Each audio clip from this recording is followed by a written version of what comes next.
నిదానంగా స్థాపిస్తే, అంటే ఈ సంవత్సరం ఒకటి, ఒక 5 సంవత్సరాల తర్వాత ఇంకోటి, ఇంకో 10 సంవత్సరాల తర్వాత ఇంకొకటి, ఇలా స్థాపించుకుంటూ వెళ్తే అది విప్లవం అన్నారు. విప్లవం అంటే సడన్ గా వచ్చేటువంటి మార్పు అని అర్థం. చేంజ్ అనేటువంటిది వెంటనే కావాలనుకొని చేసేదే విప్లవం అనేటువంటిది. మార్పు అనేటువంటిది సహజం. మార్పు అనేటువంటిది వస్తూ ఉంటుంది చిన్నగా. ఒకప్పుడు అగ్రకులాలు అంటే వేరేటి ఉండేటివి, ఇప్పుడు అగ్రకులాలు అంటే వేరేటి ఉంటున్నాయి. మార్పు వచ్చింది. ఒకప్పుడు మనిషి అనేటువంటి వాడు కోతిలాగా ఉండేవాడు, ఇప్పుడు అభివృద్ధి చెందాడు. మార్పు ప్రతి రంగంలో కూడా వస్తుంది. మార్పును ఎవడైతే స్వీకరించలేదో వాడి గ్రోత్ అనేటువంటిది ఆగిపోతూ ఉంటుంది. 2000 సంవత్సరం ముందు వరకు అంటే కంప్యూటర్స్ అనేటువంటివి గవర్నమెంట్ సెక్టార్లో, గవర్నమెంట్ ఫీల్డ్లో లేవు. 2000 సంవత్సరం తర్వాత ఈ కంప్యూటర్లు అనేటువంటివి గవర్నమెంట్ ఫీల్డ్లోకి, అంటే గవర్నమెంట్ జాబ్లో అన్ని ఆఫీసులో కూడా కంప్యూటరైజేషన్ చేస్తూ ఉన్నారు. ఎవడైతే కంప్యూటర్ నేర్చుకొని, ఎవడైతే కంప్యూటరైజేషన్ లో మంచిగా నాలెడ్జ్ ఉన్నాడో వాడు బాగా ఎదుగుతాడు.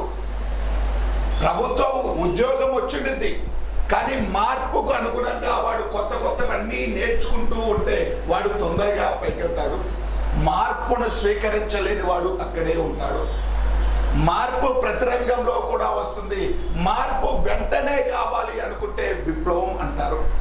మార్పు ఇప్పటికిప్పుడు మార్పు కావాలనుకుని చేసేదే విప్లవం అనేటువంటిది.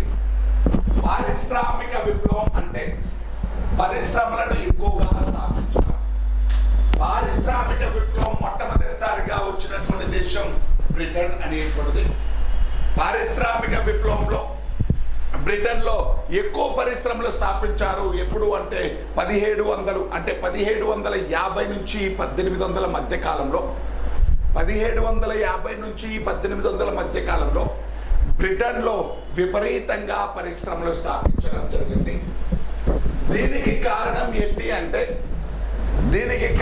ఏంటి అంటే అక్కడ ఉండేటువంటి భూస్వాములు, జమీందారులు అనేటువంటి వాళ్ళు, రాజకుటుంబీకులు అనేటువంటి వాళ్ళు తమ దగ్గర ఎక్కువ ఇన్వెస్ట్మెంట్, అంటే డబ్బు తమ దగ్గర పోగుబడిపోయింది.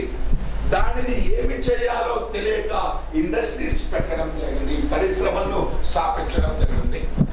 అలా ఈ బ్రిటిష్ వాళ్ళు అనేటువంటి వాళ్ళు మొట్టమొదటిసారిగా పరిశ్రమను స్థాపించడం జరిగింది. భారతదేశానికి కూడా ఈ పారిశ్రామిక విప్లవాన్ని తీసుకొచ్చినటువంటి వాళ్ళు బ్రిటిష్ వారు. భారతదేశంలో ఇటువంటి పరిశ్రమలు స్థాపించినటువంటి వాళ్ళు, పెద్ద పెద్ద పరిశ్రమలన్నీ స్థాపించిన వాళ్ళు ఎవరు అంటే బ్రిటిష్ వారు. ఒక పరిశ్రమ స్థాపించాలి అంటే ఎక్కువ మొత్తంలో ఇన్వెస్ట్మెంట్ కావాలి, ఎక్కువ మొత్తంలో పెట్టుబడి కావాలి. అప్పటికి భారతదేశం అనేటువంటిది బ్రిటిష్ వారి కంట్రోల్లో ఉండేది కాబట్టి భారతదేశంలో పరిశ్రమలను పరిచయం చేసినటువంటి వాళ్ళు కూడా బ్రిటిష్ వారే. భారతదేశానికి పరిశ్రమలను ప్రచారం చేసి, అంటే పరిచయం చేసి పరిశ్రమలు స్థాపించినటువంటి వాళ్ళు కూడా బ్రిటిష్ వారే. కాకపోతే బ్రిటిష్ వారు పరిపాలించిన కాలంలో భారతీయ పరిశ్రమలు అనేటువంటివి అభివృద్ధి చెందలేదు. దీనికి కారణం ఏంటి అంటే బ్రిటిష్ వారు భారతదేశాన్ని ఒక ముడి పదార్థాలు తయారు చేసేటువంటి కేంద్రంగా వాడుకొని ఇక్కడ నుంచి రా మెటీరియల్ అనేటువంటిది బ్రిటన్లోని పరిశ్రమలకు తీసుకెళ్లి అక్కడ నుంచి వస్తువులుగా తయారు చేసుకొని మళ్ళీ భారతదేశానికి డంప్ చేయడం జరిగింది. అంటే భారతదేశాన్ని మొదట ముడి పదార్థాలు సప్లై చేసేటువంటి దేశంగాను, తర్వాత వాళ్ళు తయారు చేసుకున్నటువంటి వస్తువులను అమ్ముకునేటువంటి మార్కెట్ లాగాను పనిచేసింది ఈ భారతదేశం అనేటువంటిది. అదేవిధంగా బ్రిటిష్ వారు పాటించినటువంటి ఫ్రీ ట్రేడ్, స్వేచ్ఛా వాణిజ్య ఒప్పందం, దీంట్లో కూడా ఫ్రీ ట్రేడ్లో కూడా స్వేచ్ఛా వాణిజ్య ఒప్పందంలో కూడా ఒకవైపే లాభం పొందేలాగా. అసలు స్వేచ్ఛా వాణిజ్య ఒప్పందం లేకపోతే ఫ్రీ ట్రేడ్ అంటే అర్థం ఏంటి అంటే ఏవైనా రెండు దేశాలు ఎగుమతులు దిగుమతులు చేసుకునేటప్పుడు ఎటువంటి ట్యాక్సులు విధించుకోకపోతే ఆ రెండు దేశాల మధ్య ఎటువంటి వ్యాపారం జరుగుతున్నట్టు అంటే స్వేచ్ఛా వ్యాపారం, ఫ్రీ ట్రేడ్ అని పిలవడం జరుగుతుంది. మనం ఎగుమతి చేసేటప్పుడు మన వస్తువులపైన ట్యాక్స్ వేస్తాం ఇక్కడి ప్రభుత్వము. అక్కడికి వెళ్ళిన తర్వాత వాళ్ళు దిగుమతి చేసుకుంటున్నారు కాబట్టి అక్కడి ప్రభుత్వం ఆ వస్తువులపైన ట్యాక్స్ వేస్తుంది. అంటే ఎగుమతి పన్ను ఉంటుంది, దిగుమతి పన్ను ఉంటుంది. ఇటువంటి పన్నులు లేకుండా ఉండేటువంటి వ్యవస్థను స్వేచ్ఛా వాణిజ్యం అంటారు. పన్నులు ఉన్నాయనుకో ఏమవుతుంది, వస్తువు రేటు అంటే వస్తువు రేటు పెరుగుతుంది. పన్నులు అనేటువంటి వాడు ఇండస్ట్రియలిస్ట్ భరించడు. ఎవరు భరించాలి అంటే మనమే భరించాలి, ప్రజలు భరించాలి పన్నులు అనేటువంటి వాడు. వస్తువుని ఒక వ్యక్తి 10 రూపాయలకు తయారు చేసినప్పుడు కాస్ట్ 10 రూపాయలే, కానీ వాడికి ట్యాక్స్ అనేటువంటిది ఒక 5 రూపాయలు పెడితే వాడు వస్తువు రేటుని 15 రూపాయలు పెడతాడు. అప్పుడు 5 రూపాయలు ఎవరికి భారము అంటే సాధారణ మానవులకు భారం, అంటే సామాన్య ప్రజలకు భారం అవుతుంది. అందుకనే ఈ పన్ను భారాన్ని ప్రజలకు లేకుండా చేయడం కోసం, అదేవిధంగా అంటే దేశాలు అనేటువంటివి ఎక్కువ మొత్తంలో తమ యొక్క ఉత్పత్తులను ఎగుమతులు దిగుమతులు చేసుకోవడం కోసం ఫ్రీ ట్రేడ్ అనేటువంటి దాన్ని వాడడం జరుగుతుంది. స్వేచ్ఛా వాణిజ్యం అనేటువంటిది. స్వేచ్ఛా వాణిజ్యం అనేటువంటిది అన్ని దేశాల మధ్య ఉండదు. ఇప్పుడు యూరోపియన్ యూనియన్ అనేటువంటిది ఉంటుంది. యూరోపియన్ యూనియన్లో ఒకప్పుడు 28 దేశాలు ఉండేటివి, ఇప్పుడు ఒక దేశం వెళ్ళిపోయింది కాబట్టి 27 దేశాలే ఉన్నాయి. బ్రిటన్ అనేటువంటిది EU నుంచి ఎగ్జిట్ అయిపోయింది. అదే బ్రెగ్జిట్. బ్రిటన్ అనేటువంటిది యూరోపియన్ యూనియన్ నుంచి ఎగ్జిట్ అవ్వడాన్ని ఏమంటారు అంటే బ్రెగ్జిట్ అంటాం. బ్రిటన్ అనేటువంటిది యూరోపియన్ యూనియన్ నుంచి యూరోపియన్ సమాఖ్య అనేటువంటి కూటమి అండి. యూరోపియన్ దేశాలు అంటే యూరప్ ఖండంలో ఉండేటువంటి దేశాలు ఒక కూటమిలాగా ఏర్పడ్డాయి. వాటిల్లో కామన్ కరెన్సీ, ఉమ్మడి కరెన్సీని అవలంబించుకుంటాయి కొన్ని దేశాలు. దానితో పాటు వాటి మధ్య ఎగుమతులు దిగుమతులు చేసేటప్పుడు ఎటువంటి ట్యాక్సులు వేయకుండా, అంటే ఎటువంటి ట్యాక్సులు ఉండకుండా అవన్నీ ఒక కూటమిలాగా ఏర్పడడం జరిగింది. అదేవిధంగా కొన్ని దేశాల మధ్య అంటే భారతదేశం ఇంకొక దేశంతో స్వేచ్ఛా వాణిజ్య ఒప్పందం చేసుకోవచ్చు. భారతదేశం అనేటువంటిది ఆసియన్ దేశాలతో స్వేచ్ఛా వాణిజ్య ఒప్పందం కుదుర్చుకోవచ్చు. ఇలా ఏ దేశాలైతే స్వేచ్ఛా వాణిజ్య ఒప్పందం కుదుర్చుకుంటాయో ఆ దేశాలకు మాత్రమే ఎగుమతి దిగుమతుల మధ్య ఎటువంటి ట్యాక్స్ ఉండవు. ఆ ఒప్పందం లేని దేశాల మధ్య ఎప్పట్లాగే కస్టమ్స్ ట్యాక్స్ అనేటువంటిది, అంటే ఎగుమతి దిగుమతుల పన్ను, ఎగుమతి సుంకం దిగుమతి సుంకం అనేటువంటిది ఉండడం జరుగుతుంది. ఇలా ఎగుమతి దిగుమతి సుంకాలు అనేటువంటివి ఎక్కువగా ఉన్నప్పుడు వస్తువు రేటు కూడా పెరిగిపోతూ ఉంటుంది. భారతదేశంలో పరిశ్రమలు స్థాపించింది మొదట ఎవరు అంటే బ్రిటిష్ వారు. ఈ బ్రిటిష్ వారు అనేటువంటి వాళ్ళు పరిశ్రమలు స్థాపించారు, కానీ ఇవి వీరి కాలంలో పెద్దగా అభివృద్ధి చెందలేదు. బ్రిటిష్ వారు పాటించినటువంటి వాణిజ్య విధానం వల్ల వాళ్ళ యొక్క స్వేచ్ఛా వాణిజ్య ఒప్పందం ఒకవైపే స్వేచ్ఛా వాణిజ్య ఒప్పందం. ఎలా అంటే భారతదేశం నుంచి ఏవైనా వస్తువులు బ్రిటన్కి ఎగుమతి చేయాలంటే, అంటే మన దేశం ఎగుమతి చేస్తుంటే ఈ వస్తువులపైన ట్యాక్స్ వేస్తారు. అదే బ్రిటన్ దేశం భారతదేశానికి దిగుమతి చేస్తుంటుంది, అంటే బ్రిటన్లో తయారైనటువంటి వస్తువులు భారతదేశానికి దిగుమతి చేసినప్పుడు వాటి మీద ట్యాక్స్ ఉండదు. అంటే భారతదేశం వస్తువులపై ట్యాక్స్ వేసేవారు, బ్రిటన్ వస్తువులపై ట్యాక్స్ వేసేవారు కాదు. ఇలా స్వేచ్ఛా వాణిజ్య ఒప్పందం ఒకవైపే ఉండడంతో బ్రిటిష్ వాళ్ళ యొక్క వస్తువులకు ప్రోత్సాహకం ఎక్కువగా వచ్చి వాళ్ళ పరిశ్రమలు మాత్రమే బాగా అభివృద్ధి చెంది బ్రిటన్ అనేటువంటిది వేగంగా అభివృద్ధి చెందింది. బ్రిటన్ అనేటువంటిది అభివృద్ధి చెందడానికి భారతదేశం, ఆసియన్ దేశాలు, ఆఫ్రికా దేశాలు చాలా కారణమయ్యాయి. ఆఫ్రికా దేశాలను ఎందుకు ఉపయోగించుకున్నారు అంటే బానిసల కోసం ఎక్కువగా ఉపయోగించుకోవడం జరిగింది. బానిసలు అంటే ఆఫ్రికా దేశంలో ఉండేటువంటి ప్రజల్ని ఈ యూరోపియన్ దేశాల వాళ్ళు అనేటువంటి వాళ్ళు వెళ్ళి అక్కడ ఉండేటువంటి ప్రజలను వేలం పాటలో కొనుక్కున్నటువంటి వ్యక్తి అతడిని అంటే తన యొక్క బానిసలాగా చేసుకునేవాడు. వాడికి ఎటువంటి డబ్బులు ఉండేటివి కావు, కనీస హక్కులు ఏమీ ఉండేవి కావు. జస్ట్ ఫుడ్ కూడా నార్మల్గా పెట్టడం జరుగుతుంది. పని గంటలు కూడా దాదాపు రోజుకు 18-19 గంటలు పని చేస్తూ ఉంటారు. అటువంటి బానిసల కోసం ఎక్కువగా ఈ ఆఫ్రికా దేశాల మీద ఆధారపడ్డాయి ఐరోపా దేశాలు అనేటువంటివి. ఈ బానిసలను కొనుక్కొని ఈ ఐరోపా వాళ్ళు అంటే ఐరోపా ఖండం వాళ్ళు బానిసలు కొనుక్కొని వాళ్ళ యొక్క పొలాల్లో పని చేపించుకుంటూ ఉండేవాళ్ళు, వాళ్ళ యొక్క ఇండస్ట్రీలో పని చేపించుకుంటూ ఉండేవాళ్ళు. అంటే ఆఫ్రికా నుండి బానిసలు ఈ ఆసియా దేశాల నుంచి వాళ్ళకి కావలసినటువంటి ముడి పదార్థాలు అన్నీ కూడా రావడంతో ఐరోపా దేశాలు బాగా అభివృద్ధి చెందడం జరిగింది. ఒక రకంగా ఐరోపా దేశాలు అభివృద్ధి చెందడానికి ఆసియా మరియు ఆఫ్రికా ఖండం రెండూ కూడా కారణమయ్యాయి. ఇలా బ్రిటన్ అనేటువంటిది పారిశ్రామిక విప్లవం సాధించి బ్రిటన్ అనేటువంటిది బాగా అభివృద్ధి చెందింది. ఈ పరిశ్రమలు అనేటువంటివి 3 రకాలుగా అంటే పరిశ్రమలను మళ్ళీ వాటికి ఉపయోగించేటువంటి ముడి పదార్థాలను బేస్ చేసుకొని అంటే ఆ పరిశ్రమల్లో ఏ ముడి పదార్థాన్ని ఉపయోగిస్తున్నాం, రా మెటీరియల్గా దేన్ని ఉపయోగిస్తున్నాం అనేటువంటి దాన్ని ఆధారంగా చేసుకొని మళ్ళీ 3 రకాలుగా విభజించవచ్చు. అవి ఖనిజాధార పరిశ్రమలు,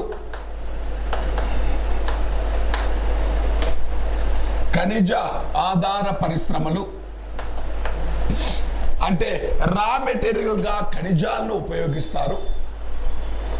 రెండోది అటవీ ఆధార పరిశ్రమలు, మూడోది వ్యవసాయ ఆధార పరిశ్రమలు. ఖనిజ ఆధార పరిశ్రమలు, అటవీ ఆధార పరిశ్రమలు, వ్యవసాయ ఆధార పరిశ్రమలు అని 3 రకాలుగా ఉంటాయి. ఖనిజ ఆధార పరిశ్రమలు అంటే మినరల్స్ మీద డిపెండ్ అయి ఉంటాయి. ఇప్పుడు ఇనుము అనేటువంటిది ఉండిద్ది. ఇనుమును డైరెక్ట్గా వస్తువులాగా ఉపయోగించుకోలేం కదా. ఆ ఇనుమును రా మెటీరియల్ను తీసుకెళ్ళి ఆ ఇనుములో మొత్తం కూడా పనికొచ్చేది కొంచెము ఇనుములో అన్నీ కూడా మొత్తం బయట నుంచి దొరికింది ప్యూర్ ఇనుము కాదు. దాంట్లో కొన్ని డిఫరెంట్ మినరల్స్ ఉంటాయి.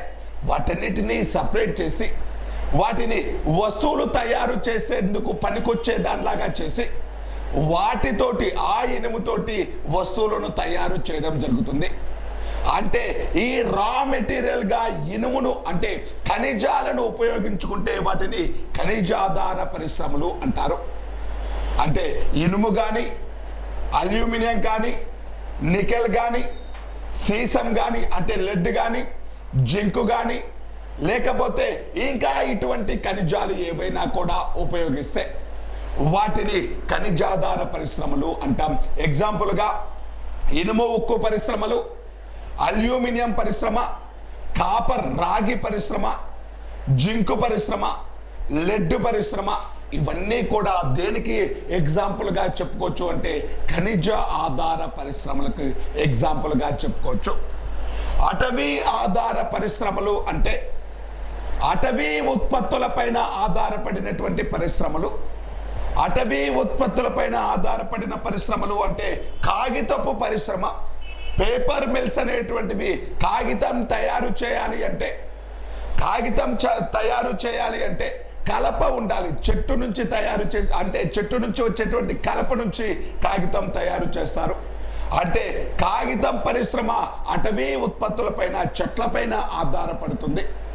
ఇలా కాగిత పరిశ్రమలు, దానితో పాటు రెజిన్ పరిశ్రమలు, లక్క పరిశ్రమలు, తునికాకు టెండు లేకపోతే తునికాకు పరిశ్రమలు అంటే బీడీల పరిశ్రమలు, వీటితో పాటు కేన్ పరిశ్రమలు అంటే కేన్ అంటే మీకు చెప్పాను ఊయళ్ళు తయారు చేస్తూ ఉంటారు, చెక్కతోటి ఫర్నిచర్ తయారు చేస్తుంటారు, అవి కేన్ పరిశ్రమలు. ఇటువంటివన్నీ కూడా అటవీ ఉత్పత్తులపైన ఆధారపడేటువంటి పరిశ్రమలు ఉంటాయి, ఈ అటవీ ఆధార పరిశ్రమలు. వ్యవసాయ ఆధార పరిశ్రమలు అంటే వ్యవసాయం పైన అంటే పత్తి నుంచి కాటన్ను తయారు చేయడం జరుగుతుంది. అంటే ఇది వ్యవసాయ ఆధార పరిశ్రమ. అంటే నూలు వస్త్ర పరిశ్రమ, జనుము పరిశ్రమ, నూలు వస్త్ర పరిశ్రమ, జనుము పరిశ్రమ, దీనితో పాటు చెరకు అంటే పంచదార పరిశ్రమలు అనేటువంటివి, నూలు వస్త్ర పరిశ్రమ, జనుము పరిశ్రమ, పంచదార పరిశ్రమలు అనేటువంటివి దేని మీద ఆధారపడుతుంటాయి అంటే వ్యవసాయ ఉత్పత్తులపైన ఆధారపడుతుంటాయి. కాబట్టి వాటిని వ్యవసాయ ఆధార పరిశ్రమలు అంటారు. ఏమీ లేదండి, రా మెటీరియల్గా దేనిని ఉపయోగిస్తున్నాము అనేటువంటి దాన్ని ఆధారంగా చేసుకొని, ముడి పదార్థంగా దేనిని ఉపయోగిస్తున్నాము అనేటువంటి దాన్ని ఆధారంగా చేసుకొని పరిశ్రమలను 3 రకాలుగా విభజించవచ్చు. ఖనిజ ఆధార పరిశ్రమలు, అటవీ ఆధార పరిశ్రమలు, వ్యవసాయ ఆధార పరిశ్రమలు అనే 3 రకాలుగా విభజించవచ్చు. మనం ముందుగా ఖనిజ ఆధార పరిశ్రమలు అనేటువంటివి చూసుకుందాం. ఫస్ట్ది ఖనిజ ఆధార పరిశ్రమలు. ఈ ఖనిజ ఆధార పరిశ్రమల్లో పెద్ద పరిశ్రమ, భారతదేశంలో ప్రముఖమైనటువంటి పరిశ్రమ ఇనుము ఉక్కు పరిశ్రమ.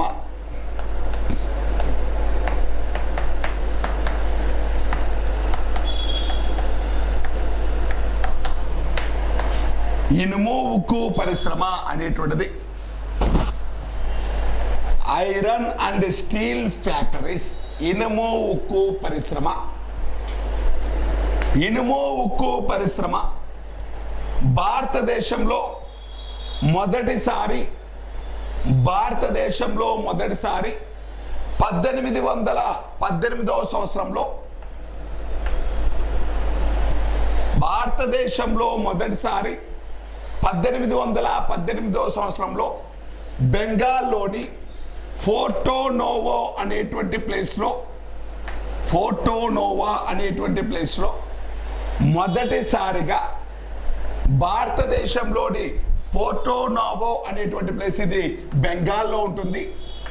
బెంగాల్లోని పోర్టోనోవో అనేటువంటి ప్లేస్లో మొదటిసారి 1818వ సంవత్సరంలో ఇనుము ఉక్కు పరిశ్రమను స్థాపించడం జరిగింది. మొట్టమొదటిసారిగా భారతదేశంలో ఇనుము ఉక్కు పరిశ్రమను పోర్టోనోవా అనేటువంటి ప్లేస్లో స్థాపించారు. ఏ సంవత్సరము అంటే 1818. ఎవరు స్థాపించారు అంటే బ్రిటిష్ వారు స్థాపించడం జరిగింది. ఎవరు స్థాపించారు అంటే బ్రిటిష్ వారు స్థాపించడం జరిగింది. 1864వ సంవత్సరంలో హీరాపూర్ కుల్టీ అనేటువంటి ప్రాంతంలో, ఇది కూడా బెంగాలేనండి. హీరాపూర్ కుల్టీ అనేటువంటి ప్రాంతాల్లో అంటే పోర్టోనోవో అనేటువంటి ప్లేస్లో ఏర్పాటు చేసినటువంటిది మొట్టమొదటి ఇనుము ఉక్కు పరిశ్రమ. భారతదేశంలోనే మొదటిసారి పోర్టోనోవో అనేటువంటి ప్లేస్లో 1818వ సంవత్సరంలో స్థాపించడం జరిగింది.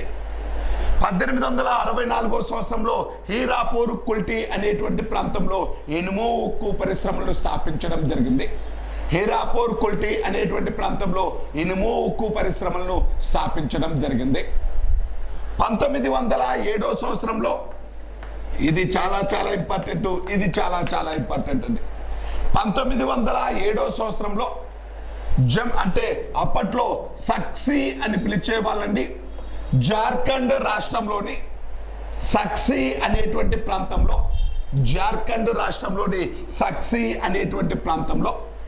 జంషెడ్జీ టాటా అనేటువంటి వ్యక్తి టాటా ఐరన్ అండ్ స్టీల్ కంపెనీని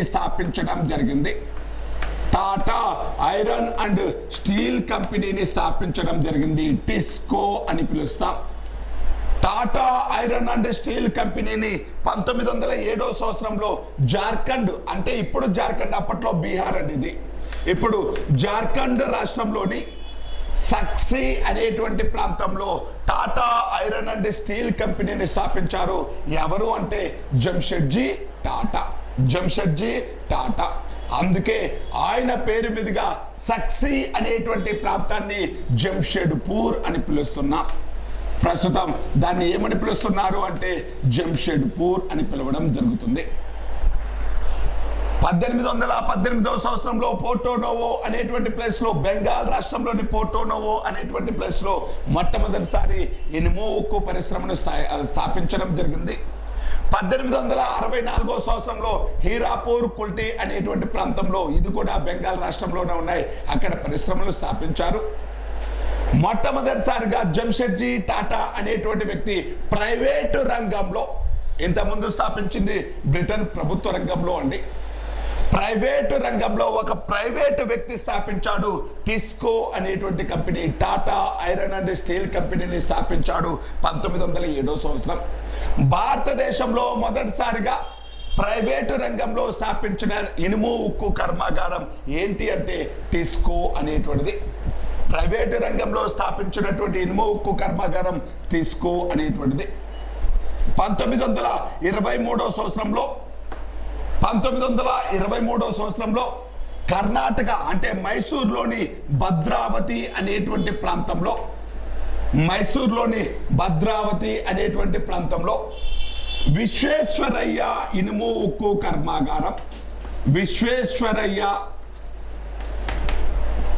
ఐరన్ అండ్ స్టీల్ కంపెనీ,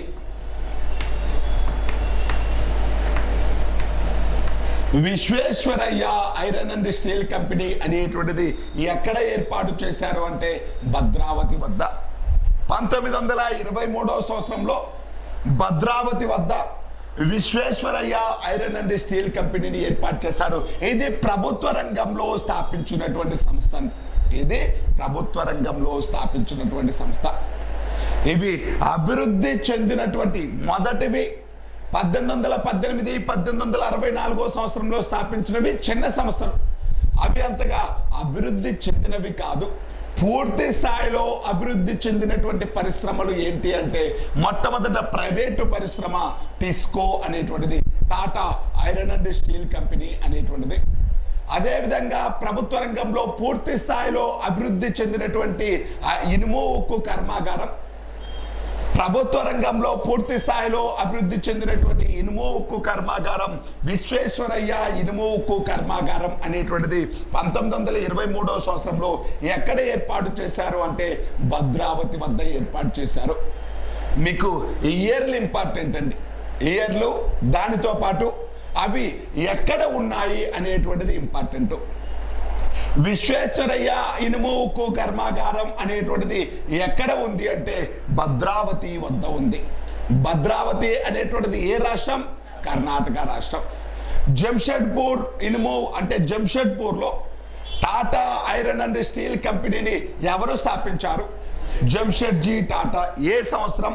1907వ సంవత్సరం. భారతదేశంలో మొట్టమొదటిసారిగా ప్రైవేటు రంగంలో స్థాపించిన ఇనుము ఉక్కు కర్మాగారం ఏంటి? టిస్కో అనేటువంటిది, Tata iron and steel company.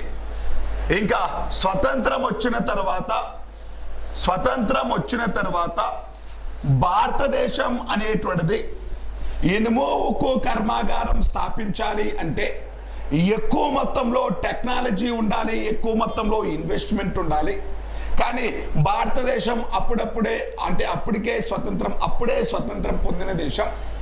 భారతదేశంలో ఇనుప ఖనిజం అనేటువంటిది ఎక్కువగా దొరుకుతుంది, ఇనుము ఎక్కువగా దొరుకుతుంది, అంటే ముడి ఇనుము ఎక్కువగా దొరుకుతుంది. కానీ ఈ ముడి ఇనుమును వస్తువులుగా అంటే మ్యానుఫ్యాక్చర్ ప్రొడక్ట్స్గా తయారు చేసేటువంటి టెక్నాలజీ మన దగ్గర లేదు. అదేవిధంగా ఈ ఇనుము ఉక్కు కర్మాగారం స్థాపించాలి అంటే దాదాపు 30,000-40,000 కోట్ల డబ్బులు అవసరమవుతాయి. అంత ఇన్వెస్ట్మెంట్ కూడా భారతదేశం దగ్గర లేకపోతే భారతదేశము అనేటువంటిది ఇతర దేశాలతో కలిసి అంటే ఉమ్మడిగా కొన్ని దేశాల సహాయంతో భారతదేశం అనేటువంటిది ఇనుము ఉక్కు కర్మాగారాలు స్థాపించడం జరిగింది. కొన్ని దేశాలు భారతదేశానికి టెక్నాలజీ సపోర్ట్ చేశాయి, దానితో పాటు ఫైనాన్షియల్ సపోర్ట్, ఇది రెండు దేశాలు కలిపి కూడా కొన్ని పరిశ్రమలు స్థాపించడం జరిగింది. ఇలా భారతదేశానికి స్వతంత్రం వచ్చిన తర్వాత ఇనుము ఉక్కు పరిశ్రమ ఎలా అభివృద్ధి చెందింది అంటే రెండవ ప్రణాళిక కాలం అంటే ఏ సంవత్సరం? 56 నుంచి 61. రెండవ ప్రణాళిక కాలంలో భారతదేశంలో 3 ముఖ్యమైనటువంటి ఇనుము ఉక్కు కర్మాగారాలు స్థాపించారు. భారతదేశంలో 3 ముఖ్యమైనటువంటి ఇనుము ఉక్కు కర్మాగారాలు స్థాపించారు. అవి ఏంటి అంటే, రెండవ ప్రణాళిక కాలంలో స్థాపించినటువంటి ప్రధానమైనటువంటి ఇనుము ఉక్కు కర్మాగారాలు బిలాయ్ ఇనుము ఉక్కు కర్మాగారం. బిలాయ్ దగ్గర ఇనుము ఉక్కు కర్మాగారం స్థాపించారు. బిలాయ్ అనేటువంటిది ప్రస్తుతం ఛత్తీస్గఢ్ రాష్ట్రంలో ఉండేది. ఒకప్పుడు మధ్యప్రదేశ్, ఇప్పుడు ఛత్తీస్గఢ్ రాష్ట్రం. బిలాయ్ ఇనుము ఉక్కు కర్మాగారం అనేటువంటిది రష్యా సహాయంతో ఏర్పాటు చేయడం జరిగింది. రష్యా యొక్క కోఆపరేషన్ తోటి, రష్యా సహాయంతో బిలాయ్ ఇనుము ఉక్కు కర్మాగారం అనేటువంటిది స్థాపించడం జరిగింది 1957. మీరు దీని దగ్గర ఏం కన్ఫ్యూజన్ అవ్వద్దండి. కొన్ని బుక్కులో 54, కొన్ని బుక్కులో 55, కొన్ని బుక్కులో 59, కొన్ని బుక్కులో 56 ఏదైనా ఉంటుంది. కాకపోతే అగ్రిమెంట్ కుదుర్చుకున్నదైతే 55. అగ్రిమెంట్ అంటే రష్యా దేశంతో కలిసి ఇక్కడ కర్మాగారాన్ని ఏర్పాటు చేస్తాము అనే అగ్రిమెంట్ కుదుర్చుకున్నదైతే 55వ సంవత్సరం. కానీ దానిని స్టార్ట్ చేసినటువంటిదైతే 1957వ సంవత్సరం. 1957వ సంవత్సరంలో మనకు ఏ సంవత్సరం అనేటువంటిది అడగడండి. ఇక్కడ ఏమడుగుతాడు అంటే, బిలాయ్ ఇనుము ఉక్కు కర్మాగారం ఏ దేశం సహాయంతో నిర్మించబడింది? ఏ దేశం సాయంతో? రష్యా దేశం సాయంతో. ఏ ప్రణాళిక కాలంలో? రెండవ ప్రణాళిక. చాలా చాలా ఇంపార్టెంట్. ఇయర్ కంటే కూడా ఏం ఇంపార్టెంట్ అంటే ఏ దేశం సాయంతో స్థాపించబడింది, అదేవిధంగా ఏ రాష్ట్రంలో ఉంది అనేటువంటిది, ఏ ప్రణాళిక కాలంలో అనేటువంటిది. రెండవ ప్రణాళిక కాలంలో 1957వ సంవత్సరంలో బిలాయ్ ఇనుము ఉక్కు కర్మాగారం అనేటువంటిది ఛత్తీస్గఢ్ రాష్ట్రంలో ఏర్పాటు చేశారు. ఎవరి సహాయంతో అంటే రష్యా సహాయంతో ఏర్పాటు చేయడం జరిగింది. రష్యా సహాయంతో ఏర్పాటు చేశారు. 1959వ సంవత్సరంలో రూర్కెలా ఇనుము ఉక్కు కర్మాగారం ఒరిస్సా రాష్ట్రంలో ఉంటుంది. రూర్కెలా ఇనుము ఉక్కు కర్మాగారం ఒరిస్సా రాష్ట్రంలో ఉంటుంది. ఈ రూర్కెలా ఇనుము ఉక్కు కర్మాగారం అనేటువంటి దానికి మీకు ఇంతకుముందు ఒక నది చెప్పింటాను, బ్రాహ్మణి నది అనేటువంటిది చెప్పనా? బ్రాహ్మణి నది అనేటువంటిది ఏ రాష్ట్రంలో ప్రయాణిస్తుంది? ఒరిస్సా రాష్ట్రంలో. బ్రాహ్మణి నది అనేటువంటిది ఒరిస్సా రాష్ట్రం గుండా ప్రయాణించి బంగాళాఖాతంలో కలుస్తుంది. ఆ బ్రాహ్మణి నది నీటితోటి ఏ ఇనుము ఉక్కు కర్మాగారం నడుస్తుంది అంటే రూర్కెలా ఇనుము ఉక్కు కర్మాగారం అనేటువంటిది. రూర్కెలా ఇనుము ఉక్కు కర్మాగారం ఏ రాష్ట్రంలో ఉంది? ఒరిస్సా రాష్ట్రంలో ఉంది. ఈ రూర్కెలా ఇనుము ఉక్కు కర్మాగారం అనేటువంటిది జర్మనీ సహాయంతో ఒకప్పుడు జర్మనీ 2 దేశాలుగా ఉండేది. తూర్పు జర్మనీ, పశ్చిమ జర్మనీ అని 2 దేశాలుగా ఉండేది. కానీ 1990వ సంవత్సరం తర్వాత వాటి మధ్య ఉండేటువంటి బెర్లిన్ గోడ అనేటువంటిది ఉండేది. ఆ గోడను బద్దలు కొట్టేశారు. ప్రస్తుతం 2 ఒకటే దేశం. పశ్చిమ జర్మనీ, తూర్పు జర్మనీ 2గా ఉండేది ఒకప్పుడు, కానీ ప్రస్తుతం ఒకటే దేశం. అంటే రూర్కెలా ఇనుము ఉక్కు కర్మాగారం ఏర్పాటు చేయడంలో సహాయం చేసిన దేశం జర్మనీ అనేటువంటిది. రూర్కెలా ఇనుము ఉక్కు కర్మాగారం ఏ రాష్ట్రంలో ఉంది? ఒరిస్సా రాష్ట్రం. ఏ సంవత్సరం? 1959వ సంవత్సరం. నెక్స్ట్ 1959వ సంవత్సరంలోనే దుర్గాపూర్ ఇనుము ఉక్కు కర్మాగారం వెస్ట్ బెంగాల్ రాష్ట్రంలో ఉంది. దుర్గాపూర్ ఇనుము ఉక్కు కర్మాగారం బెంగాల్ రాష్ట్రంలో బ్రిటన్ సహాయంతో నిర్మించడం జరిగింది. దుర్గాపూర్ ఇనుము ఉక్కు కర్మాగారం అనేటువంటిది వెస్ట్ బెంగాల్ రాష్ట్రంలో స్థాపించారు. ఎవరు సహాయం చేశారు అంటే బ్రిటన్ సహాయం చేయడం జరిగింది. ఈ మూడు చాలా చాలా ఇంపార్టెంట్. బిలాయ్ ఇనుము ఉక్కు కర్మాగారం, రూర్కెలా ఇనుము ఉక్కు కర్మాగారం, దుర్గాపూర్ ఇనుము ఉక్కు కర్మాగారం. బిలాయ్ ఎక్కడ ఉంది? ఛత్తీస్గఢ్ లో ఉంది. రూర్కెలా ఎక్కడ ఉంది? ఒరిస్సా రాష్ట్రంలో ఉంది. దుర్గాపూర్ ఎక్కడ ఉంది? వెస్ట్ బెంగాల్లో ఉంది. దుర్గాపూర్ ఇనుము ఉక్కు కర్మాగారానికి బ్రిటన్ సహాయం చేసింది. రూర్కెలా ఇనుము ఉక్కు కర్మాగారానికి జర్మనీ సహాయం చేసింది. బిలాయ్ ఇనుము ఉక్కు కర్మాగారానికి రష్యా దేశం సహాయం చేసింది. ఇలా రెండవ ప్రణాళిక కాలంలో మూడు అంటే భారీ పరిశ్రమలను స్థాపించడం జరిగింది. భారీ పరిశ్రమల్ని మూడు ఇనుము ఉక్కు కర్మాగారాలను స్థాపించారు కాబట్టి రెండవ ప్రణాళికను బోల్డ్ ప్లాన్ అని పిలవడం జరుగుతుంది. రెండవ ప్రణాళికను ఏమని పిలుస్తారు? ధైర్యంతో కూడిన ప్రణాళిక. ధైర్యంతో కూడిన ప్రణాళిక బోల్డ్ ప్లాన్ అని పిలవడం జరుగుతుంది. భారీ ప్రణాళిక అని పిలుస్తారు. రెండవ ప్రణాళిక దేనికి ఎక్కువ ఇంపార్టెన్స్ ఇచ్చింది? పరిశ్రమల రంగానికి ఎక్కువగా ఇంపార్టెన్స్. మొదటి ప్రణాళిక దేనికి? వ్యవసాయ రంగానికి. రెండవ ప్రణాళిక అనేటువంటిది దేనికి ఎక్కువ ఇంపార్టెన్స్ ఇచ్చింది అంటే పారిశ్రామిక రంగానికి ఎక్కువగా ఇంపార్టెన్స్ ఇచ్చి మూడు భారీ పరిశ్రమలు స్థాపించింది. కాబట్టి ఈ రెండవ ప్రణాళికను భారీ ప్రణాళిక లేకపోతే బోల్డ్ ప్లాన్ లేకపోతే ధైర్యంతో కూడినటువంటి ప్రణాళిక అని పిలవడం జరుగుతుంది. ధైర్యంతో కూడిన ప్రణాళిక అని పిలవడం జరుగుతుంది. దీనితో పాటు ఇంకా వీటితో పాటు నెక్స్ట్ మూడవ ప్రణాళిక కాలంలో ఇంకొక అతిపెద్ద కర్మాగారం ఇనుము ఉక్కు కర్మాగారం బొకారో ఇనుము ఉక్కు కర్మాగారం 1964 సంవత్సరంలో బొకారో ఇనుము ఉక్కు కర్మాగారం అనేటువంటి దాన్ని స్థాపించడం జరిగింది జార్ఖండ్ రాష్ట్రంలో. ఇనుము అనేటువంటిది ఎక్కువగా ముడి పదార్థం. ఇనుము అనేటువంటిది ఎక్కువగా జార్ఖండ్ రాష్ట్రంలో ఉంటుందండి. ఈ జార్ఖండ్ ఇప్పుడు ఉత్పత్తి చేయడం వేరు, ముడి ఖనిజం ఉండడం వేరు. ఉత్పత్తిలో అయితే కర్ణాటక రాష్ట్రం ఎక్కువగా ఉత్పత్తి చేస్తుంది. అంటే ఏంటి? ఆ సంవత్సరం ఎక్కువ ప్రొడక్షన్ కర్ణాటక రాష్ట్రం. అదే నిల్వలు ఎక్కువగా ఉండేటువంటి రాష్ట్రం జార్ఖండ్ అనేటువంటిది. ఇనుము నిల్వలు ఎక్కువగా ఉండేటువంటి రాష్ట్రం జార్ఖండ్. కాబట్టి జార్ఖండ్ రాష్ట్రంలో బొకారో ఇనుము ఉక్కు కర్మాగారాన్ని ఏ సంవత్సరం స్థాపించారు? 1964. ఏ ప్రణాళిక? మూడవ ప్రణాళిక. 1964 సంవత్సరంలో బొకారో ఇనుము ఉక్కు కర్మాగారాన్ని స్థాపించడం జరిగింది. ఏ రాష్ట్రంలో అంటే జార్ఖండ్ రాష్ట్రంలో రష్యా దేశ సహాయంతో. ఏ దేశ సహాయంతో అంటే రష్యా దేశ సహాయంతో బొకారో ఇనుము ఉక్కు కర్మాగారాన్ని జార్ఖండ్ రాష్ట్రంలో రష్యా దేశ సహాయంతో నిర్మించడం జరిగింది. 1972 సంవత్సరంలో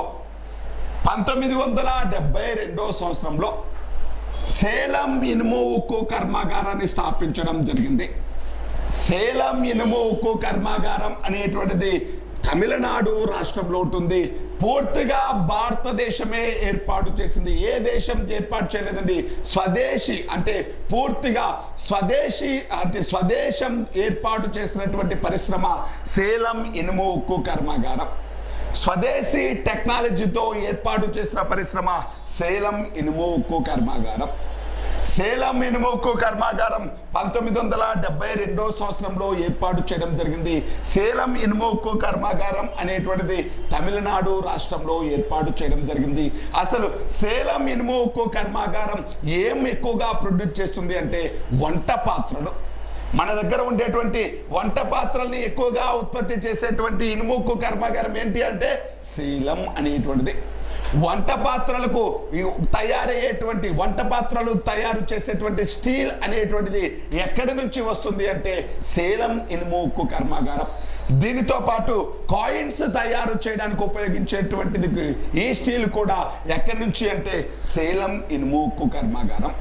నాణ్యాలు తయారు చేయడానికి వంట పాత్రలు తయారు చేయడానికి ఉపయోగించేటువంటి స్టీల్ ఎక్కువగా ఏ ఇనుము ఉక్కు కర్మాగారం నుంచి వస్తుంది అంటే సేలం ఇనుము ఉక్కు కర్మాగారం.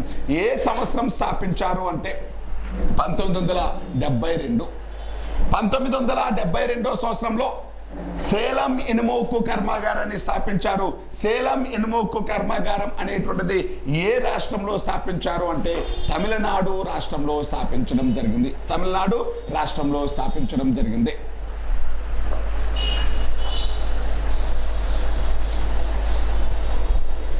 భారతదేశంలో ఇనుము ఉక్కు పరిశ్రమలన్నిటినీ కూడా కంట్రోల్ చేసేటువంటి సంస్థ సెయిల్ అనేటువంటిది. Steel Authority of India limited.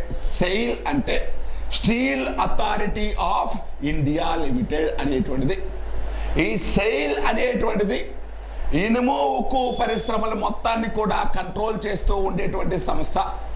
Banking రంగాన్ని ఆర్బీఐ అనేటువంటిది ఎలా కంట్రోల్ చేస్తుందో, బ్యాంకింగ్ రంగాన్ని ఆర్బీఐ ఎలా కంట్రోల్ చేస్తుందో, షేర్ మార్కెట్ను సెబీ ఎలా కంట్రోల్ చేస్తుందో, షేర్ మార్కెట్ను సెబీ తెలుసు కదా, stock exchange board of India. SEBI అంటే ఏంటి అంటే stock exchange board of India, SEBI అనేటువంటిది. ఈ సెబీ అనేటువంటిది మ్యూచువల్ ఫండ్లు, షేర్ మార్కెట్లు, బులియన్ మార్కెట్లు అని ఉంటాయి. వీటన్నిటినీ కంట్రోల్ చేసేది సెబీ అనేటువంటి సంస్థ. బ్యాంకింగ్ రంగాన్ని కంట్రోల్ చేసే సంస్థ ఆర్బీఐ అనేటువంటిది. అందుకే కదా ఎస్ బ్యాంక్ అనేటువంటి దాన్ని ఈ మధ్య ఆర్బీఐ దాని మీద ఆంక్షలు విధించింది. ఆర్బీఐ అనేటువంటిది ఎస్ బ్యాంక్ అంటే మొత్తం కూడా ప్రభుత్వం స్వాధీనం చేసుకుంది ఎస్ బ్యాంక్ అనేటువంటి దాన్ని. ఈ ఎస్ బ్యాంక్ అనేటువంటిది ఒకప్పుడు దాని యొక్క షేర్ అనేటువంటిది అంటే ఎవరైనా ఇన్వెస్ట్మెంట్ చేయాలి అంటే ముందుగా దేన్ని ఎంచుకునేవారు అంటే ఎస్ బ్యాంక్ని. అంత షేర్ మార్కెట్లో ఈ రోజు కొంటే ఒక నెల 2 నెలల కల్లా దాని రేటు త్రిబుల్ అయిపోయేది. అంత అభివృద్ధి చెందినటువంటి ఎస్ బ్యాంకు ఈ రోజు ఎందుకని దానికి అంటే ఎన్పిఏలు నిరర్ధకాస్తులు ఎక్కువైపోయినాయి. ఎందుకని నిరర్ధకాస్తులు ఎక్కువైపోయినాయి అంటే పరిశ్రమలు అంటే పారిశ్రామికవేత్తలందరికీ కూడా ప్రభుత్వ బ్యాంకులు అనేటువంటివి పారిశ్రామికవేత్తలకు అన్నీ చూసుకొని కొంచెం వాళ్ళ దగ్గర మొత్తం చూసుకొని కొంచెం కఠినంగా ఉంటాయి రూల్స్ అనేటువంటివి. కానీ ఎస్ బ్యాంక్ అనేటువంటిది గవర్నమెంట్ బ్యాంకులు కూడా ఇవ్వనటువంటి వాళ్ళందరికీ కూడా పిలిచి మరీ అప్పులు ఇచ్చేసింది. ఒక్క అనిల్ అంబానీ 30,000 కోట్లు కట్టాలి ఎస్ బ్యాంక్కి. ఒక్క అనిల్ అంబానీ 30,000 కోట్లు కట్టాలి. అదేవిధంగా సుభాష్ చంద్ర అనేటువంటి వ్యక్తి దాదాపు 20,000 కోట్ల కంటే ఎక్కువ కట్టాలి. కానీ వాళ్ళందరూ ఇప్పుడు కట్టే పొజిషన్లో లేరు. అందుకని ఏమైపోయినాయి అంటే ఎన్పిఏలు, నాన్ ప్రాఫిటబుల్ అసెట్స్ అని పిలుస్తాం. ఎన్పిఏ అంటే ఏంటి అంటే నాన్ ప్రాఫిటబుల్ అసెట్స్ అంటే ఏంటి? అవన్నీ కూడా ఇంకా మళ్ళీ మనకు రావు ఆ డబ్బులు. మనం అప్పిచ్చాం, అప్పు ఇచ్చిన వాడు మళ్ళీ మనకు వడ్డీతో సహా కడితే బ్యాంకుకు లాభం. కానీ తీసుకున్న అప్పే కట్టలేకపోతే వాటిని ఏమంటాము అంటే ఇంకా రానటువంటి ఆస్తులు, వాటి వల్ల ఉపయోగం లేనటువంటి ఆస్తులు అని పిలుస్తాం. వాటిని నాన్ ప్రాఫిటబుల్ అసెట్స్ అని పిలుస్తాం. ఎన్పిఏలు అనేటువంటివి ఎక్కువైపోవడం జరిగింది. అంటే అది డబ్బులు అందరికీ ఇచ్చింది, మళ్ళీ తిరిగి కట్టలేదు. కాబట్టి ఎస్ బ్యాంక్ అనేటువంటిది ఇప్పుడు మళ్ళీ ఎస్ బ్యాంక్ అనేటువంటిది వాళ్ళ యొక్క కస్టమర్లకు కూడా, ఖాతాదారులకు కూడా, అక్కడ ఉండేటువంటి నార్మల్ ఖాతాదారులకు కూడా మళ్ళీ రీఫండ్ చేయలేకపోతుంది. డిపాజిట్లు ఎవరు కట్టిన డిపాజిట్లు మనలాంటి వాళ్ళు కట్టుకొని ఉంటాం కదా, ఆ డిపాజిట్లు కూడా తిరిగి చెల్లించలేని పొజిషన్కి వచ్చింది ఎస్ బ్యాంక్ అనేటువంటిది. అందుకే ఆర్బీఐ అనేటువంటిది ఒక మారటోరియం విధించింది ఎస్ బ్యాంక్ పైన. ఏమని మారటోరియం విధించింది అంటే డిపాజిట్ దారులు నెలకి 50,000 కంటే ఎక్కువ విత్డ్రా చేసుకోవడానికి లేదు. నెలకి 50,000 కంటే ఎక్కువ విత్డ్రా చేసుకోవడానికి లేదు. ఎక్సెప్ట్ ఎప్పుడు అంటే మెడికల్ కండిషన్స్ అంటే మెడికల్ ఎమర్జెన్సీ వచ్చినప్పుడు నువ్వు అప్లై చేసుకుంటే నీకు 50,000 కంటే ఎక్కువ ఇస్తారు. ఇలా ఈ ఎస్ బ్యాంక్ అనేటువంటిది ఈ మధ్య కాలంలో అంటే ఈ ఎస్ బ్యాంకును ఎస్బీఐ తొందరలో కొనుగోలు చేయబోతుంది. ఎస్బీఐ టేక్ ఓవర్ చేయబోతుంది ఎస్ బ్యాంక్ అనేటువంటి దాన్ని. అంటే ఏదైనా ఒక దేశంలో దేనికోసం చెప్పినది సేలం అనేటువంటిది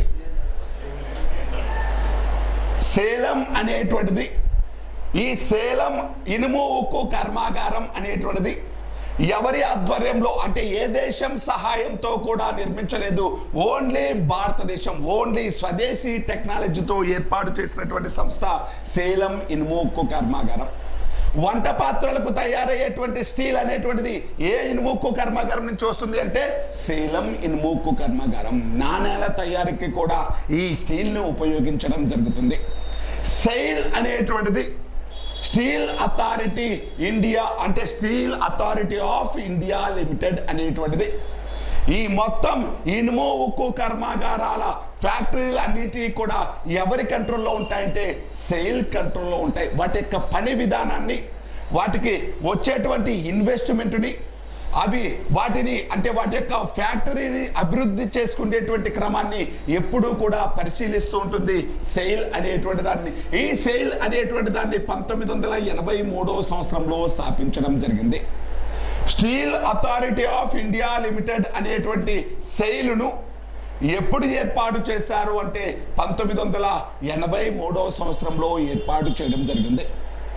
అదే ఆంధ్రప్రదేశ్లో ఉండేటువంటి విశాఖ ఇనుము ఉక్కు కర్మాగారం అనేటువంటి దాన్ని విశాఖ ఇనుము ఉక్కు కర్మాగారం, ఈ విశాఖ ఇనుము ఉక్కు కర్మాగారాన్ని రాష్ట్రీయ ఇస్పాత్ నిగమ్ లిమిటెడ్ అనేటువంటి సంస్థ స్థాపించింది. రాష్ట్రీయ ఇస్పాత్ నిగమ్ లిమిటెడ్, రాష్ట్రీయ ఇస్పాత్ నిగమ్ లిమిటెడ్ అనేటువంటి ఈ సంస్థ స్థాపించడం జరిగింది. ఈ రాష్ట్రీయ ఇస్పాత్ నిగమ్ లిమిటెడ్ అనేటువంటి సంస్థ విశాఖ ఇనుము ఉక్కు కర్మాగారాన్ని స్థాపించడం జరిగింది. అసలు విశాఖ ఇనుము ఉక్కు కర్మాగారం స్థాపించడానికి ఉద్యమం చేసిన ప్రముఖ నాయకుడు తెన్నేటి విశ్వనాథం. విశాఖ ఇనుము ఉక్కు కర్మాగారం స్థాపించడానికి ప్రధానంగా ఉద్యమం చేసిన నాయకుడు ఎవరు అంటే తెన్నేటి విశ్వనాథం. ఈ తెన్నేటి విశ్వనాథం అనేటువంటి వ్యక్తి విశాఖ ఉక్కు ఆంధ్రుల హక్కు అనేటువంటి నినాదంతో, తెన్నేటి విశ్వనాథం విశాఖ ఉక్కు ఆంధ్రుల హక్కు అనేటువంటి నినాదంతో ఈ తెన్నేటి విశ్వనాథం అనేటువంటిది విశాఖపట్నంలో ఇనుము ఉక్కు కర్మాగారం స్థాపించాలి అని అంటే ఇతను ఉద్యమం చేయడం జరిగింది. ఈ ఆంధ్ర ప్రాంతం వాళ్ళు, ముఖ్యంగా ఉత్తరాంధ్ర ప్రజలు ఈ ఇనుము ఉక్కు కర్మాగారం కోసం ఉద్యమం చేయడంతో ఇనుము ఉక్కు కర్మాగారాన్ని స్థాపిస్తాము అని 1972వ సంవత్సరంలో ప్రకటన చేశారు. అంటే 1972వ సంవత్సరంలో ప్రకటన చేశారు. కానీ ఇనుము ఉక్కు కర్మాగారం, విశాఖ ఇనుము ఉక్కు కర్మాగారం అనేటువంటిది ఏ సంవత్సరం నాటికి కంప్లీట్ అయింది అంటే 1992. విస్కో అని పిలుస్తాం, Visakha iron and steel company అనేటువంటిది. Visakha iron and steel company అనేటువంటి దాన్ని ఏ సంవత్సరం నిర్మించారు అంటే 1992. ఈ స్టీల్ కంపెనీని, ఈ స్టీల్ ఫ్యాక్టరీని ప్రారంభించినటువంటి వ్యక్తి పివి నరసింహారావు. ఈ స్టీల్ ఫ్యాక్టరీని ప్రారంభించినటువంటి వ్యక్తి 1992లో పివి నరసింహారావు అనేటువంటి వ్యక్తి. పివి నరసింహారావు అనేటువంటి వ్యక్తి ప్రస్తుతం భారతదేశంలో ప్రభుత్వ రంగంలో అతి పెద్ద ఇనుము ఉక్కు కర్మాగారం బొకారో ఇనుము ఉక్కు కర్మాగారం. ప్రస్తుతం ప్రభుత్వ రంగంలో అతిపెద్ద ఇనుము ఉక్కు కర్మాగారం బొకారో ఇనుము ఉక్కు కర్మాగారం. ప్రైవేటు రంగంలో అతిపెద్ద ఇనుము ఉక్కు కర్మాగారం TISCO, Tata iron and steel company అనేటువంటిది. ప్రభుత్వ ప్రైవేటు రెండు రంగాలు చూసుకుంటే అతిపెద్ద కర్మాగారం Bokaro iron and steel company. మళ్ళీ చెప్తాను చూడండి. ప్రస్తుతం భారతదేశంలో ప్రభుత్వ రంగంలో అతిపెద్ద ఇనుము ఉక్కు కర్మాగారం బొకారో ఇనుము ఉక్కు కర్మాగారం. ప్రైవేటు రంగంలో అతిపెద్ద ఇనుము ఉక్కు కర్మాగారం టిస్కో. ప్రభుత్వ మరియు ప్రైవేటు రెండింటినీ కన్సిడర్ చేస్తే అసలు టోటల్గా భారతదేశంలోనే అతిపెద్ద ఇనుము ఉక్కు కర్మాగారం బొకారో. ఎక్కడుంది బొకారో? జార్ఖండ్ రాష్ట్రంలో ఉంది. ఏ సంవత్సరం స్థాపించారు? 1964. ఏ దేశం సాయంతో? రష్యా దేశం సాయంతో. ఏ దేశం సాయంతో అంటే రష్యా దేశం సాయంతో నిర్మించడం జరిగింది. రష్యా దేశం సాయంతో నిర్మించడం జరిగింది బొకారో ఇనుము ఉక్కు కర్మాగారం. భారతదేశంలో మొదటిసారి 1818వ సంవత్సరంలో ఎక్కడ ఇనుము ఉక్కు కర్మాగారం స్థాపించారు? ఫోర్టో నావా అనేటువంటి ప్లేస్లో. ఎక్కడ? ఫోర్టో నావా. 1864వ సంవత్సరంలో హీరాపూర్ మరియు కుల్టీ అనేటువంటి ప్రాంతంలో కర్మాగారాలు స్థాపించడం జరిగింది. ప్రైవేటు రంగంలో మొట్టమొదటి ఇనుము ఉక్కు కర్మాగారం టిస్కోను 1907వ సంవత్సరంలో సక్సీ అనేటువంటి ప్రాంతం, జార్ఖండ్లోని సక్సీ అనేటువంటి ప్రాంతంలో నిర్మించిన వ్యక్తి జంషెడ్జీ టాటా. అందుకే సక్సీని ఏమని పిలుస్తున్నాం? జంషెడ్పూర్ అని పిలవడం జరుగుతుంది. పూర్తి స్థాయిలో ప్రభుత్వ రంగంలో ఏర్పాటు చేసిన మొదటి ఇనుము ఉక్కు కర్మాగారం విశ్వేశ్వరయ్య ఇనుము ఉక్కు పూర్తి స్థాయిలో. అంతకుముందు అంతగా అభివృద్ధి చెందిన కర్మాగారాలు ఏం కాదండి, అవి జస్ట్ చిన్నవి. కానీ పూర్తి స్థాయిలో ప్రభుత్వ రంగంలో ఏర్పాటు చేసినటువంటి ఇనుము ఉక్కు కర్మాగారం విశ్వేశ్వరయ్య ఇనుము ఉక్కు కర్మాగారం ఎక్కడ ఏర్పాటు చేశారు? భద్రావతి, కర్ణాటక రాష్ట్రంలోని భద్రావతి. ఏ సంవత్సరము అంటే 1923వ సంవత్సరం. భారతదేశానికి స్వతంత్రం వచ్చిన తర్వాత రెండవ ప్రణాళిక కాలంలో 1957వ సంవత్సరంలో భిలాయ్ ఇనుము ఉక్కు కర్మాగారం ఛత్తీస్గఢ్లో స్థాపించారు. ఎవరి సాయంతో అంటే రష్యా సాయంతో. 1959వ సంవత్సరంలో దుర్గాపూర్ ఇనుము ఉక్కు కర్మాగారం స్థాపించారు బ్రిటన్ సాయంతో. 1959వ సంవత్సరంలోనే రూర్కెలా ఇనుము ఉక్కు కర్మాగారం స్థాపించారు. దీనిని స్థాపించడంలో సాయం చేసిన దేశం జర్మనీ అనేటువంటిది. మూడవ ప్రణాళిక కాలంలో 1964వ సంవత్సరంలో బొకారో ఇనుము ఉక్కు కర్మాగారం స్థాపించడం జరిగింది. ఇది ప్రస్తుతం భారతదేశంలోని అతిపెద్ద ఇనుము ఉక్కు కర్మాగారం. అతిపెద్ద largest producer of iron and steel company ఏంటి అంటే బొకారో ఇనుము ఉక్కు కర్మాగారం అనేటువంటిది. 1972వ సంవత్సరంలో సేలం ఇనుము ఉక్కు కర్మాగారాన్ని స్థాపించారు. ఈ సేలం ఇనుము ఉక్కు కర్మాగారం నుంచి తయారయ్యేటువంటి అంటే స్టీల్ తోటి వంట పాత్రలు తయారు చేస్తున్నారు, నాణాలు తయారు చేయడం జరుగుతుంది. ఎగ్జామ్లో ఇలాగే అడిగాడండి చాలాసార్లు. వంట పాత్రలు తయారు చేయడంలో ఉపయోగించేటువంటి ఇనుము అంటే ఉక్కు అనేటువంటిది ఎక్కడి నుంచి అంటే ఏ కర్మాగారం నుంచి వస్తుంది? సేలం ఇనుము ఉక్కు కర్మాగారం నుంచి రావడం జరుగుతుంది. Steel Authority of India limited అనేటువంటి సంస్థని ఏ సంవత్సరం స్థాపించారు? 1983వ సంవత్సరంలో స్థాపించారు. విశాఖ ఐరన్ అండ్ స్టీల్ కంపెనీని ఎప్పుడు స్థాపించారు? 1992. విశాఖ ఇనుము ఉక్కు కర్మాగారం స్థాపించిన సంస్థ ఏంటి? రాష్ట్రీయ